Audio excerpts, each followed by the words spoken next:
कैसे हो आप लोग। स्वागत है आपका मेरे चैनल देहाती सिस्टर में। पिछले वीडियो में आपने जितना प्यार और सपोर्ट दिया और वो मैं भूल नहीं सकती। आपने बहुत अच्छा रिस्पांस किया, थैंक यू सो मच। और जो भी चैनल पे नए जुड़े हैं उनको पता नहीं है मैं किस टाइप का ब्लॉग लाती हूँ, तो प्लीज़ चैनल पे विजिट करें। तो पिछले ब्लॉग में मैंने फुल अपना पढ़ाई का जो भी ट्रेजरी था, हर चीज़ को मैंने शेयर किया था। मतलब नोट्स से लेकर बुक तक, बुक से प्रैक्टिस सेट तक, हर चीज़ जितना भी मैंने यूज़ किया था अपने एग्ज़ाम के लिए, हर चीज़ को मैंने 25 मिनट में इंक्लूड करने की कोशिश की है। तो उस वीडियोज़ में बहुत सारा कमेंट था कि दीदी 40 मार्क्स के बारे में तो आपने बताया ही नहीं, तो प्लीज़ जीएस के लिए भी कुछ बताइए, हमें गाइड करिए कि हम क्या करें क्या ना करें। तो आज इसी टॉपिक पे इस वीडियो में बात करेंगे। तो अगर आप मेरे चैनल पे नए हैं तो प्लीज़ चैनल को सब्सक्राइब कर ले, बेल आइकन को प्रेस कर ले और जितना हो सके इसे शेयर करें। तो मैं बता सकती हूँ आपको कि आप किस तरह से तैयारी कर सकते हैं। आप सबसे पहले तो 6 to 12 का एनसीईआरटी पढ़ें और जीएस में 4 सब्जेक्ट को पढ़ना आप बिल्कुल भी ना भूलें। उसमें से पहला है मैथ, दूसरा करंट अफेयर्स, तीसरा ज्योग्राफी और चौथा है हिस्ट्री।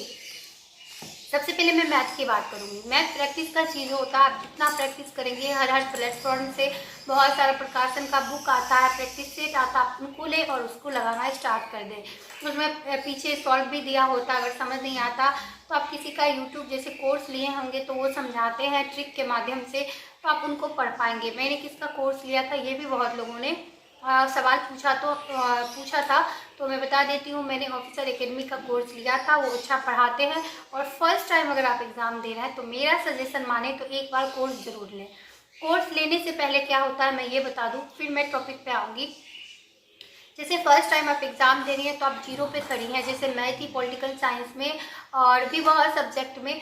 लेकिन जब आप कोर्स से पढ़ते हैं ना तो वहाँ पे चैप्टर वाइज पढ़ाई होती है। जैसे 25 चैप्टर है तो 25 को ही वो लोग क्लियर करते हैं, 1-2 दिन में एक चैप्टर, 1-2 दिन में एक चैप्टर, इस टाइप से। और 2-2 घंटे का क्लास, 1 घंटे का क्लास वो लगाते हैं। उसमें आपका टॉपिक अगर एक बार आपने पढ़ लिया, एक बार पढ़ा, उसके बाद दोबारा आप दूसरे चैनल पे जाके यूट्यूब पे सर्च करके उस टॉपिक को पढ़ते हैं, उसके बाद आप किसी बुक से पढ़ते हैं उसी टॉपिक को, तो आपका 95% कन्फ्यूज़न दूर होता है एक टॉपिक से। इसी टाइप से अगर सब टॉपिक को आप पढ़ लेते हैं तो आप उस सब्जेक्ट में अच्छा स्कोर कर पाते हैं। और जब आप प्रैक्टिस लगाते हैं सेट से तो 1-2 नए क्वेश्चन अगर उस टॉपिक से आप भी जाते हैं तो आप हड़बड़ाएंगे नहीं और उसको उसमें नोट कर लेंगे आप। तो इस टाइप से आप कोर्स लेने से थोड़ा नहीं बहुत बेनिफिट होता है फर्स्ट टाइम में। अगर आप दोबारा लेना चाहते कोर्स तो बिल्कुल ना लें, क्योंकि दोबारा फिर वही रिपीट होते रहता है। आप एक बार कोर्स ले लिया उसके बाद सेल्फ स्टडी करें। अब देखिए मैथ की तो बात हो गई, प्रैक्टिस सेट के माध्यम से इसे हम लोग सही कर सकते हैं। अब करंट अफेयर्स को कोई भी याद नहीं करता, ये याद करने की चीज़ ही नहीं है। अगर आप याद कर पाते तो बहुत अच्छी बात है। मैं याद नहीं करती थी, मैं डेली शंकर सर का ही होता था यूट्यूब पे क्लास, 1 घंटा 1.5 घंटा का वो डेली क्लास लेते थे। मैं बस सुनती थी, सुनते सुनते सुनते वो ना आपको याद हो जाएगा। वो बस प्रैक्टिस का चीज़ है। जैसे आप डेली सुनेंगे ना करंट अफेयर्स न्यूज़ सुनेंगे तो वहाँ से आपका वो कवर हो जाता है। ऐसे आप एक तो मतलब आता है जो मंथली वाला बुक, उसको आप लेके उसको भी पढ़ सकते हैं, वो भी बेनिफिट ही देगा आपको। करंट अफेयर्स 1 साल पुराना तक पढ़ें, 1.5 साल तक मैं बोलूँगी, इसलिए कि पहले था 6 महीने का आप कवर कर लेंगे किसी भी एग्ज़ाम में, अदर एग्ज़ाम में। लेकिन ये बीपीएससी का एग्ज़ाम है बाबा, इसमें अगर आप 6 महीने का पढ़ के जाएगा ना तो पिछले बार भी TRE 3 में देखा गया 1.5 साल पुराना भी करंट पूछा गया है। तो आपका वही 2 नंबर कम होते चला जाएगा और आप पीछे रह जाएंगे। तो आप बिल्कुल ना करें, अभी टाइम है, आराम से धीरे धीरे उसको कवर करें। आप करंट आपको डेली ही पढ़ना पड़ेगा, उसका कोई दूसरा ऑप्शन है ही नहीं। और उसके बाद ज़्यादा क्वेश्चन होता है हिस्ट्री का। हिस्ट्री में हम लोगों को 4 हिस्ट्री पढ़ना पड़ता है, मिडाइवल, एंशिएंट, मॉडर्न और वर्ल्ड हिस्ट्री। वर्ल्ड हिस्ट्री का 1-2 क्वेश्चन होता है, आप उसको ऊपर ऊपर थोड़ा थोड़ा पढ़ लें। और सबसे ज़्यादा क्वेश्चन मॉडर्न का होता है। TRE 2 में तो देखा गया 8-8 क्वेश्चन एक ही मतलब मॉडर्न हिस्ट्री से पूछ लिया गया था, 8-10 क्वेश्चन थे उसमें। TRE 1 में भी कुछ क्वेश्चन थे और TRE 2 में भी GS में कुछ क्वेश्चन थे। तो आप उसको मॉडर्न को बहुत अच्छे से पढ़ें, जैसे आप अपने सब्जेक्ट को पढ़ते हैं ना उस टाइप से उसको चैप्टर वाइज ख़त्म करें, एक भी अधिवेशन ना छोड़े। या महात्मा गांधी है, या फिर मुस्लिम लीग का अधिवेशन है, या फिर होम रूल अधिवेशन है, जालियांवाला बाग हत्याकांड है, 1857 की क्रांति है, कुछ भी आप स्किप ना करें, एक बार उसको चैप्टर वाइज आप पढ़ें। जिन्होंने दोबारा दिया होगा उसको बकवास लग रहा होगा, लेकिन जिसके लिए ये फर्स्ट टाइम होगा ना उसके लिए बहुत ये हेल्पफुल वीडियो होने वाला है। तो आप एक एक चैप्टर को फिनिश अगर कर पाते हैं तो आपको पता चलेगा कि आप कुछ ही टाइम में, जैसे 25 चैप्टर है तो 25 दिन में आप बहुत अच्छा स्कोर कर पाएंगे। के बाद जैसे आपने प्रैक्टिस सेट आप लगाएंगे तो उसमें 1-2 क्वेश्चन आपको उसी टॉपिक से मिलते जाएंगे, तो उसको आप लिखते रहें उस नोट्स में। अगर आपको ये नहीं पता कि नोट्स कैसे बनाया जाता है, क्योंकि बहुत सारे लोगों का कमेंट्स था नोट्स बनाना क्या ज़रूरी है, मैं कैसे नोट्स बनाऊँ। तो अगर आप पहली बार बना रहे हैं तो मेरा 25 मिनट का एक वीडियो है, उसमें मैंने सारा चीज़ इंक्लूड करके डाला है। नोट्स सेट, प्रैक्टिस सेट, अपना आंसर की जो मैं बनाती थी, OMR भरती थी, हर चीज़ मैंने उसमें शेयर किया। तो आप उसको एक बार ज़रूर देख लें, आपको बहुत मदद मिलेगी उसमें। तो मैं उसमें साफ साफ दिखाई हूँ कि मैं नोट्स कैसे बनाती थी, कैसे मैं पढ़ती थी। तो आप उसको ज़रूर वाच कर ले एक बार, ताकि जितना भी क्वेश्चन हो ख़त्म हो जाए। अगर फिर भी क्वेश्चन रहता है तो कमेंट बॉक्स में आप करें, मैं ज़रूर जवाब दूँगी। तो जी आप उसके लिए हिस्ट्री को पढ़ें, मॉडर्न को, मिडाइवल भी पढ़ें, एंशिएंट भी पढ़ें। पढ़ना तो आपको पड़ेगा, दूसरा कोई ऑप्शन नहीं है, क्योंकि कहीं से भी ये क्वेश्चन पूछ लेते हैं, इनका कोई ठिकाना नहीं है, ये BPSC है।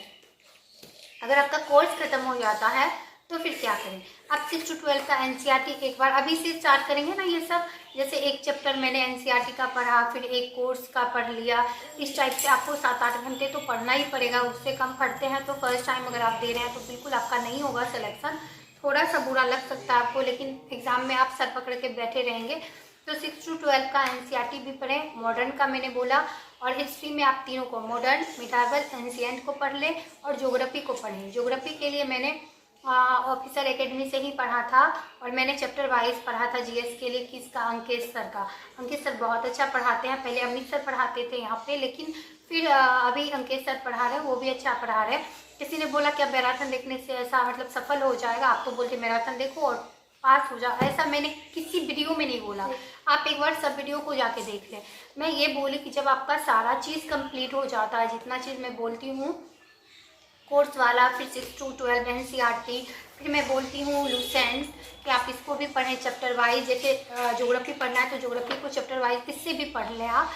उसके बाद आपको टाइम मिलता है तो आप मैराथन दूसरा, तीसरा, चौथा सबका देखें, और एक बार ना देखें, बार बार आप देखें। जैसे एक का ही मैराथन मैं 8 घंटे का देखती हूँ तो 3 बार 4 बार में मुझे कवर होता है, तो मैं 4 बार देखती हूँ। ऐसा नहीं सुनने से याद नहीं होता, मुझे याद हो जाता है। मैं काम करती हूँ ना, रोटी बनाते रहती हूँ, सब्जी बनाते रहती हूँ, मेरे कान में हेडफोन लगा हुआ रहता था और मैं पढ़ती रहती थी।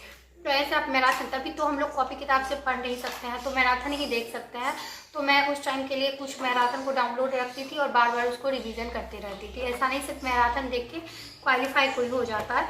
तो आप सामान्य ज्ञान का ये वाला लूसेंट, इसको भी चैप्टर वाइज पढ़ें। इसको तो मैंने बहुत अच्छे से पढ़ा था, क्योंकि इससे बहुत सारे क्वेश्चन ऐसे ही उठा के पूछ लिए गए थे TRE2 में।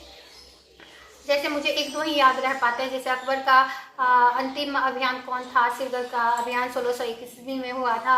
उसके बाद पूछा गया कि अकबर का इस बार पूछा गया कि उसका राज्याभिषेक कहाँ हुआ? कालानौर में हुआ था। और उसके पिछले बार पूछा गया था कि हर्षवर्धन का प्रधान सचिव कौन था? भिंडी था। मुझे जितना याद रह पाएगा मैं उतना ही आपको मतलब लाइव में बता पाऊँगी। ऐसे भी कैमरा जब ऑन होता है तो बहुत कुछ याद होते हुए भी हम लोग भूल जा रहे होते हैं, तो ऐसा होता है। लेकिन मैंने इसको देखे कैसे पढ़ा है, आप देख सकते हैं, अंडरलाइन होगा पूरा। ये एक ही नहीं है, मैं पूरे जितने पलटू ना उतने पेज को आप देख पाएंगे कि सबका अंडरलाइन होगा। आप देखें एक बार, अगर आपको पता नहीं दिख पा रहा होगा कि नहीं दिख पा रहा होगा, मैंने सबको अंडरलाइन करके पढ़ा है।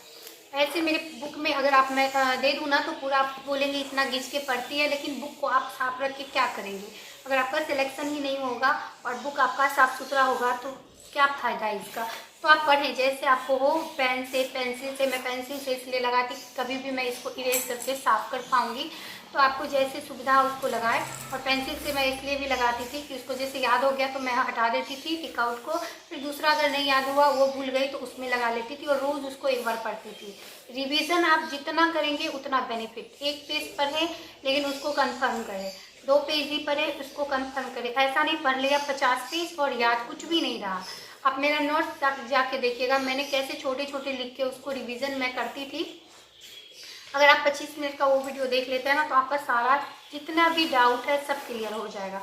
अब देखिए मैंने क्या बोला, पहले कोर्स का पढ़ें, फिर 6 to 12 एनसीईआरटी, फिर अगर आपको टाइम है तो लूसेंट, उसके बाद मैं इसको भी पढ़ी थी। 6 to 12 का सारा संग्रह है, 1 लाइनर है ये, लेकिन इससे उतना क्वेश्चन आया नहीं था, 1-2 आया था तो मैंने पढ़ा था, इससे भी ऐसा नहीं था नहीं पढ़ा था, लेकिन आप उसको कर सकते हैं। फिर लास्ट में जब तैयारी हो जाता है ना हम लोगों का, तो हम लोग क्या करते हैं, ये प्रैक्टिस सेट मैंने रुक्मिणी का लिया था, समान अध्ययन, यहाँ देखें 2 है लिखा हुआ, और इसमें 25 सेट है। आप 25 सेट इसको लगाएं और आराम से लगाएं, और पीछे जितना भी, रुक्मिणी का एक अच्छा है खासियत, जैसे आप प्रैक्टिस सेट लगाते हैं तो पीछे बहुत सारा डिफिनेशन दिया होता है, आप उसको पढ़ के ना अपने नोट्स में ऐड करते जाएं, या कहीं भी आप यूट्यूब पे या कहीं पर भी उस टॉपिक से रिलेटेड कुछ भी देखते हैं, आपको नया मिलता है, तो अगर नोट्स आप तैयार रखते हैं तो उसमें मैं लिखती थी जाके, एक क्वेश्चन भी नया मिलता था तो वो मेरे लिए अमृत होता था। वो बस लास्ट टाइम में, अगर मेरा वीडियो आप देख रहे हैं, एग्जाम में 10 दिन 15 दिन बचा है, तो फिर क्या बोलूँ आपको, कोर्स ले लें, आप पढ़ें नहीं ना, तो मैं इसलिए ये बोलती हूँ कि लास्ट टाइम में आप मैराथन देखें, आपको ज़्यादा बेनिफिट मिलेगा, आप इसको ज़रूर कवर करें। अगर आपको मेरा ये छोटा सा प्रयास अच्छा लगा हो और फिर भी कोई डाउट रह जाता है आपको, तो प्लीज़ मेरे कमेंट बॉक्स में एक डाउट ज़रूर लिखिएगा, अगर आपको रह जाता है तो मैं उसको ज़रूर क्लियर करने की कोशिश करूँगी। अगर आप पहली बार मेरे चैनल पे विजिट किए हैं तो मैं आपसे अनुरोध करती हूँ, आप मेरे चैनल को सब्सक्राइब करें, सपोर्ट करें, थोड़ा शेयर करें, क्योंकि मैं भी अपना एक्सपीरियंस ही शेयर करती है, ऐसा नहीं है कि मैं किसी के दबाव में या कोई बोला है तो मैं उसके कोर्स को बेच रही हूँ या कुछ भी कर रही हूँ। मैं एक नॉर्मल हाउस वाइफ हूँ और अपना स्ट्रगल का, और मेरे साथ जो प्रॉब्लम होता था, किसी के कमेंट में जाके करती थी, जवाब नहीं मिलता था, वो फीलिंग मेरे अंदर था, तो मैंने सोचा ही था कि मेरा एग्ज़ाम होने के बाद मैं ये चीज़ दूसरे के साथ ना हो, तो मैं ये वीडियो शेयर करूँगी इस टाइप से। तो थैंक यू सो मच, आप चैनल पे बने रहे लास्ट तक, अगर आप देख रहे हैं तो आपका बहुत बहुत आभार है। आप 25 मिनट वाला एक बार वीडियो देख लें, उसमें आपका और ये वाला अगर आपने देख लिया तो आपका सारा कन्फ्यूज़न दूर होगा, फिर भी डाउट है तो डाउट पूछें। Thank you so much.